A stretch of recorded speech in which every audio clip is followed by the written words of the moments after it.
Hello guys, কেমন আছেন সবাই? আশা করি সবাই খুব ভালো আছেন। আজকের এই ভিডিওতে আমরা বলিউডের কিং খান খ্যাত অভিনেতা শাহরুখ খান সম্পর্কে জানবো।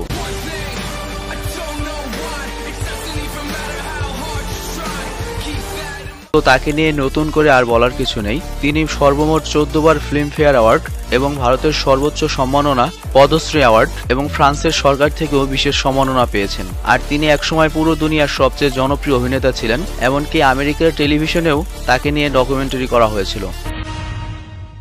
When it comes to a popularity contest amongst movie stars, who do you think would come out on top? Brad Pitt? Tom Cruise? How about Julia Roberts?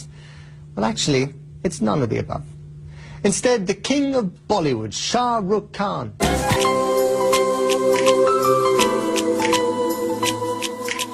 Bollywood films? I've watched a few, and Shah Rukh.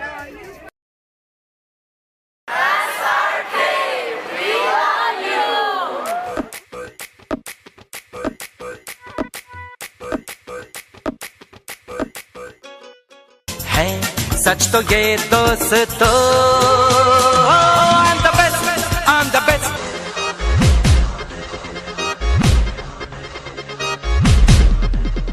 কিন্তু একেবারেই সাধারণ পরিবারের জন্ম নেওয়া শাহরুখ খানের বলিউডে আসার পেছনে কিন্তু রয়েছে একটা বিশাল ইতিহাস। আর এই ভিডিওতে আমরা সেটাই জানার চেষ্টা করব। তবে এখানে উল্লেখ্য, এই ভিডিও তৈরি করতে আমি অনেকগুলো ওয়েবসাইট এবং অনেকগুলো ভিডিও দেখে তথ্য নিয়েছিলাম, কিন্তু দুর্ভাগ্যবশত এক এক জায়গায় শাহরুখ সম্পর্কে এক এক রকম তথ্য দেওয়া, যার জন্য আমি নিজেও কনফিউজড যে কোনটা আসল তথ্য কোনটা নকল তথ্য।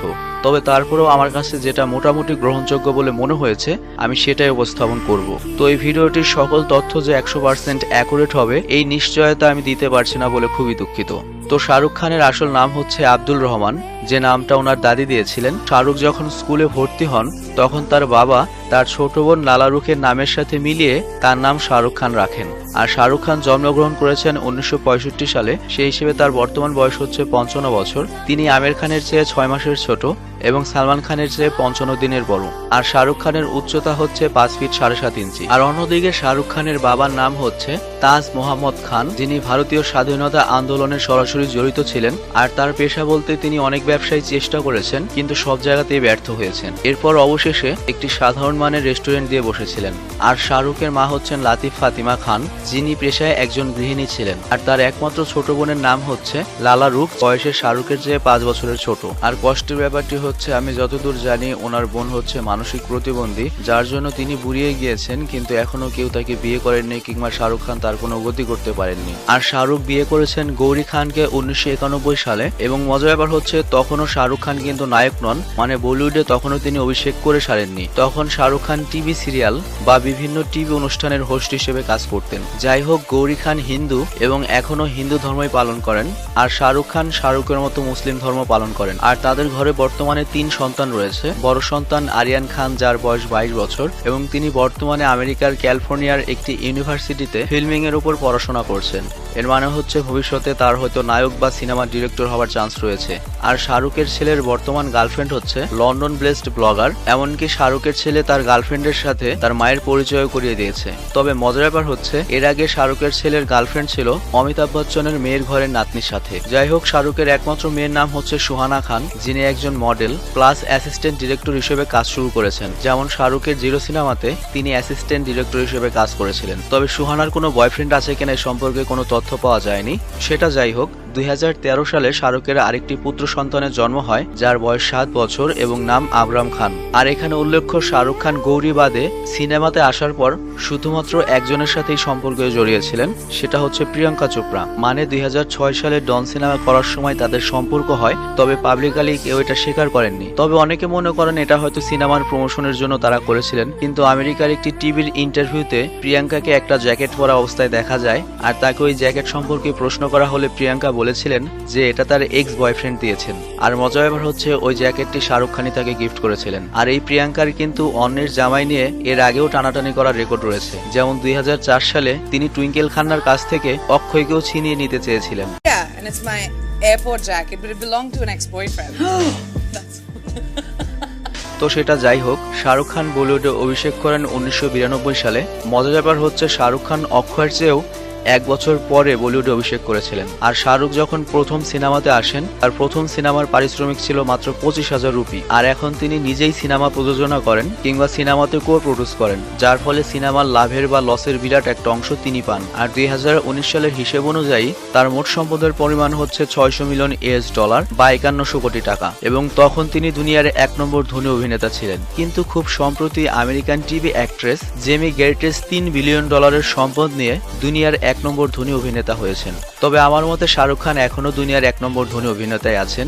এর কারণ হচ্ছে তিনি কিন্তু তার $600 মিলিয়ন অভিনয় করে কামিয়েছেন। কিন্তু অন্যদিকে জেমি গার্টেস তিনি একজন সাধারণ টিভি অভিনেত্রী ছিলেন, কিন্তু ক্যালিফোর্নিয়ার টনি রেসলের নামে একজন বিলিয়নারকে বিয়ে করে এই $3 বিলিয়ন সম্পদ পেয়েছেন। তো জেমি গার্টেস অভিনয় করে $3 বিলিয়ন টাকার সম্পদ কোনোদিনও করতে পারতেন না। আর অত টাকা যদি অভিনয় করে তৈরি করা সম্ভব হতো তাহলে সম্পদের দিক দিয়ে শাহরুখের পরে টম ক্রুজকে থাকতে হতো না। আর আরেকটা ব্যাপার হচ্ছে বিল গেটস যদি এখন একটা সিনেমাতে বা নাটকে এসে অভিনয় শুরু করেন তাহলে তো তিনিও পুরো পৃথিবীর সবচেয়ে ধনী অভিনেতা হবেন। তো আমার পয়েন্টটা হয়তো বুঝতে পেরেছেন। তো অভিনেতা হিসেবে শাহরুখ খান এখনো পৃথিবীর 1 নম্বর ধনী অভিনেতা। যাই হোক, এটি হচ্ছে শাহরুখের নাম করা মুম্বাইয়ের বিলাসবহুল মান্নাত নামের বাড়ি, যেটার মূল্যমান মিনিমাম 222 কোটি টাকা। আর শাহরুখ খান যখন মুম্বাই খালি হাতে এসেছিলেন তখন এই বাড়িটি দেখে তিনি বলেছিলেন যে এই বাড়িটি তিনি কিনবেন, আর তার সেই স্বপ্নটি তিনি সফলও করেছেন। যাই হোক, এছাড়াও লন্ডনের মেইন টাউনে শাহরুখের এই বাড়িটি রয়েছে, যেটা থেকে তিনি বিশাল অঙ্কের ভাড়া পান। আর শাহরুখের ব্যবহারের অনেকগুলো গাড়ি রয়েছে, আর এর মধ্যে উল্লেখযোগ্য গাড়িগুলো হচ্ছে BMW 740 Li, BMW G640 convertible মানে যেটার ছাদ খোলা যায়, বেন্টলি কনভার্টেবল এটারও ছাদ খোলা যায় এবং এটি অটোমেটিক ছাদ খুলে, এবং বেন্টলির মধ্যে খুবই বিলাসবহুল গাড়ি এটি।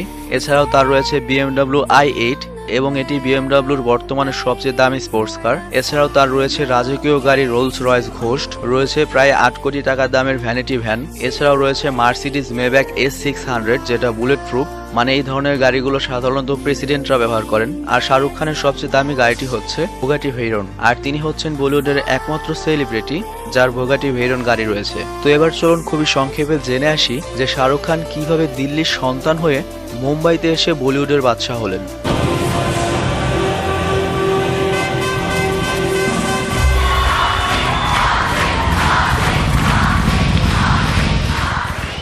তবে এখানে উল্লেখ্য যে তথ্যগুলো আমি দিতে যাচ্ছি এগুলো নিয়ে আমি নিজেও কনফিউজড, কারণ এক এক ভিডিওতে এক এক রকম বলা রয়েছে। তবে তারপরেও আমার কাছে যেটা নির্ভরযোগ্য মনে হয়েছে আমি সেটাই বলছি। শাহরুখ খানের বাবার দিল্লিতে একটি রেস্টুরেন্ট ছিল, তবে সেটা একেবারে দিল্লির মেন পয়েন্টে নয়। যাই হোক, শাহরুখ খান লেখাপড়ার পাশাপাশি সন্ধ্যায় রেস্টুরেন্টে সময় দিতেন, এবং শাহরুখ লেখাপড়ার পাশাপাশি স্পোর্টসেও অনেক ভালো ছিলেন। বিশেষ করে হকি এবং ফুটবল খেলাতে তিনি অনেক ভালো ছিলেন, যার জন্য তিনি যে স্কুলে পড়তেন সেই স্কুল থেকে তাকে একটা বিশেষ সম্মাননা দেওয়া হয়েছিল।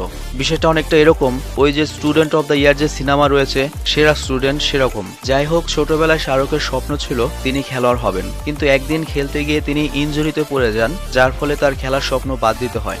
আর এরপর থেকে তিনি একজন অভিনেতা হবার স্বপ্ন শুরু করেন। তো শাহরুখ যখন ক্লাস 10-এ পড়েন, তার বয়স যখন 15 বছর, 1981 সালে তার বাবা ওরাল ক্যান্সারে মারা যান। আর তখন শাহরুখের পরিবার একটা বিশাল অর্থনৈতিক চাপে পড়ে যায়, কারণ তারা অর্থনৈতিকভাবে অনেক স্বাবলম্বী ছিলেন না। তো শাহরুখ খান এরপর তার বাবার রেস্টুরেন্ট নিজেই পরিচালনা করতেন। এর সাথে তিনি দিল্লিতে বিভিন্ন মঞ্চনাটকে অভিনয় করতেন। আর মঞ্চনাটকে তিনি ওই সময়ের জনপ্রিয় বলিউডের নায়ক দিলীপ কুমার এবং অমিতাভদের অভিনয় নকল করতেন এবং খুবই প্রশংসা পেতেন। তবে এর সাথে সাথে তিনি তার পড়ালেখাও চালিয়ে যাচ্ছিলেন, মানে খুবই স্ট্রাগলিং লাইফ ছিল শাহরুখের ওই সময়। তো যাই হোক, শাহরুখ কলেজে পড়া অবস্থায় 1984 সালে তার বয়স যখন 18 বছর, তখন একটি বিয়ের অনুষ্ঠানে প্রথমবারের মতো গৌরীকে দেখেন এবং পছন্দ করে ফেলেন, এবং সেখান থেকে তাদের প্রেমের শুরু হয়। আর এরপর তাদের রিলেশন এমন পর্যায়ে পৌঁছায় যে গৌরীর পরিবার দিল্লি ছেড়ে মুম্বাই চলে আসে, মানে শুধুমাত্র শাহরুখের জ্বালায়। যাই হোক, শাহরুখ খান ওই সময় একরকম পাগলের মতো হয়ে যান এবং গৌরীকে খুঁজতে প্রথমবারের মতো মুম্বাইতে আসেন। তখন তার পকেটে ছিল মাত্র 1500 বা 2000 টাকা। আর মুম্বাইতে আসার 2-1 দিন পরেই তার সব টাকা ফুরিয়ে যায়।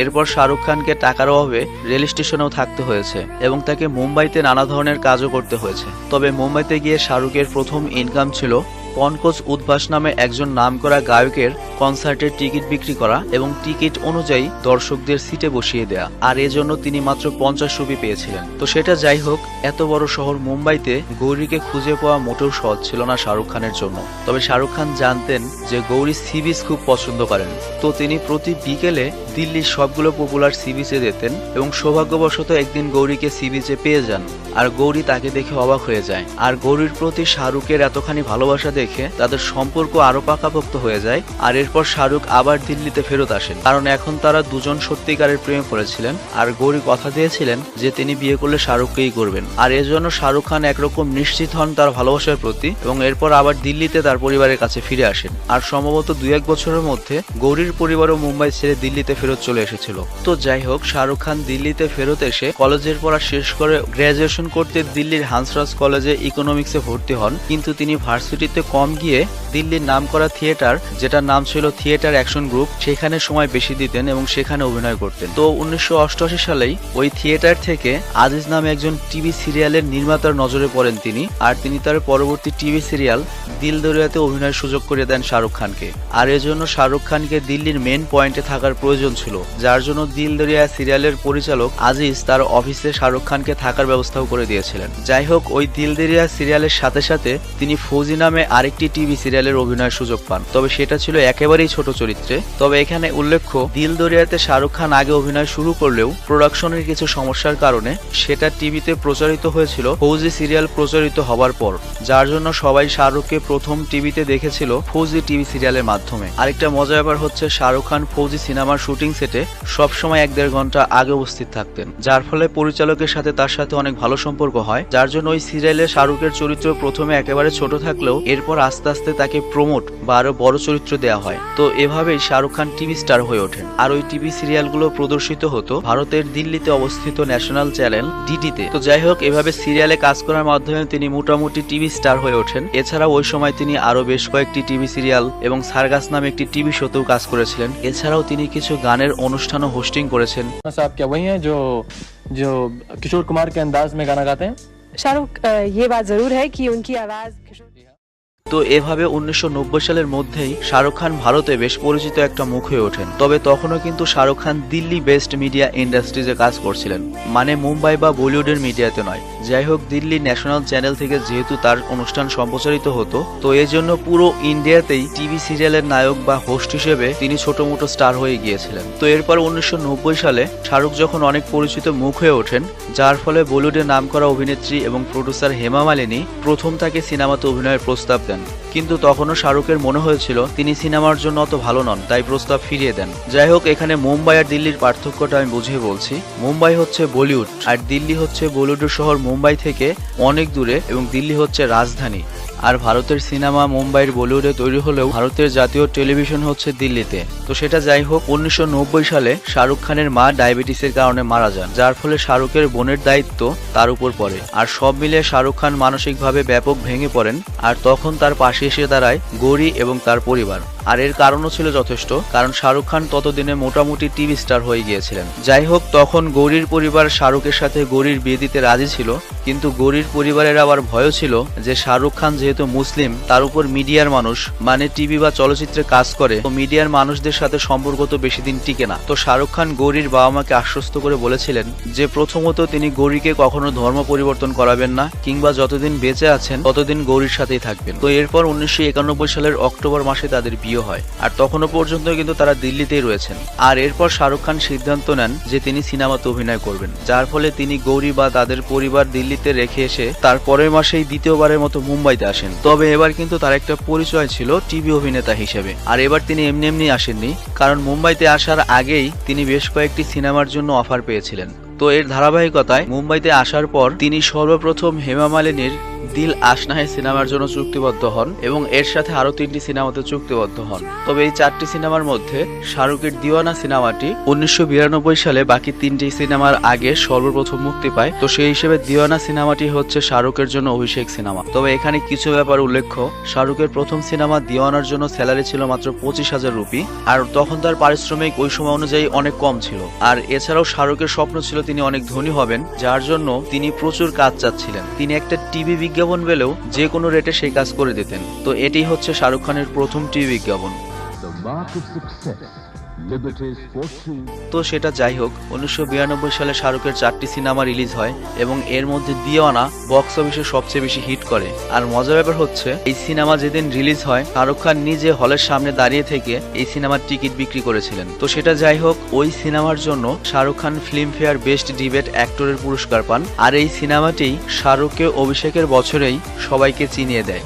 তবে এখানে একটা মজার ব্যাপার বলতেই হচ্ছে, খুব সম্প্রতি শাহরুখের স্ত্রী গৌরী বলেছেন ওই সময় তিনি নাকি মনে মনে দোয়া করতেন শাহরুখ যেন সিনেমাতে ভালো না করতে পারে, আর সিনেমাতে ভালো না করতে পারলে তাহলে সে দিল্লিতে তার কাছে ফেরত চলে আসবে, আর শাহরুখ যদি অনেক বড় নায়ক হয়ে যায় তাহলে হয়তো তাকে ভুলেও যেতে পারে, মানে এরকম একটা ভয় ছিল আর কি। তো সেটা যাই হোক, 1992 সালের সিনেমাগুলো হিট হওয়ার পর ওই বছরই তিনি আরো 5টি সিনেমা পান। তার ধারাবাহিকতায় 1993 সালে শাহরুখ খানের আরো 5টি সিনেমা রিলিজ হয়। এর মধ্যে বাজিগর সিনেমা বিগ হিট হয়, আর এই সিনেমাটির জন্য তিনি প্রথমবারের মতো ফিল্মফেয়ার বেস্ট অ্যাক্টরের পুরস্কার পান। আর এভাবেই বলিউডে অভিষেকের মাত্র 2 বছরের মাথায় তিনি বলিউডের অন্যতম জনপ্রিয় একজন প্রথম সারির নায়ক হয়ে ওঠেন। এমনকি ওই সময় ফ্যানদের মধ্যে শাহরুখ খানকে নিয়ে এরকম একটা প্রবাদও ছিল, আই লাভ ইউ খান, মানে শাহরুখের কণ্ঠ নকল করে মানে মজা করতো আর কি সবাই। মানে শাহরুখ খান আসলে বলিউডে আসার পরপরই বলিউডে তুফান উঠিয়ে দিয়েছিলেন।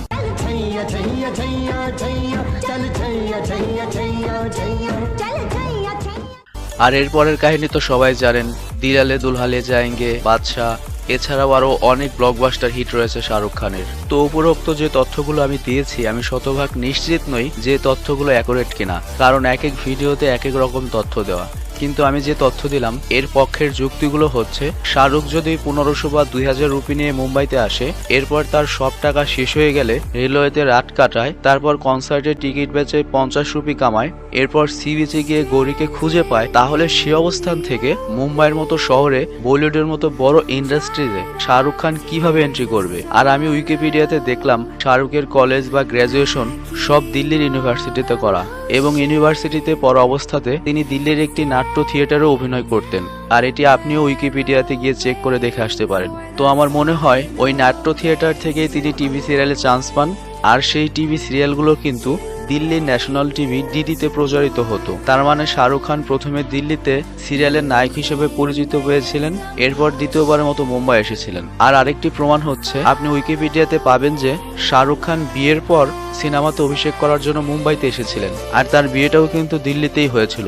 তো এর মানে শাহরুখ মোট 2 বার মুম্বাইতে এসেছিলেন, একবার একেবারেই নিঃস্ব হয়ে, আর এর পরের বার এসেছিলেন টিভি স্টার হয়ে। তবে শাহরুখের বায়োপিক সিনেমা মানে MS ধোনির যেমন সিনেমা এসেছে, এরকম সিনেমা না আসা পর্যন্ত আসল তথ্য পাওয়া সম্ভব নয়। তবে বায়োপিক আসলেও অনেক সত্য আড়াল করা হবে। যাই হোক, আমার প্রচেষ্টা ছিল সঠিক তথ্য দেওয়ার জন্য। তো অন্য কোনো ইউটিউব চ্যানেলের তথ্য দেখে বিভ্রান্ত না হয়ে আমার যুক্তিগুলো আপনি নিজে নিজে একটু রিসার্চ করে দেখবেন এবং একটু বিবেচনা করে দেখার অনুরোধ রইল। তবে তারপরেও আমি শতভাগ নিশ্চিত নই যে আমি সঠিক তথ্য দিতে পেরেছি কিনা। তো যতটুকু সঠিক ইনফরমেশন দিতে পেরেছি তার খাতিরে বাকি যে ভুল ইনফরমেশনগুলো এসেছে সেগুলো দয়া করে ক্ষমা করবেন। তবে পরিশেষে একটা কথা বলে ভিডিওটি শেষ করতে চাই, বলিউডকে ইন্টারন্যাশনালি পরিচয় করিয়ে দিতে সবচেয়ে বেশি ভূমিকা শাহরুখের, এবং আজ তার জন্যই সারা বিশ্বে বলিউড এত পরিচিতি পেয়েছে।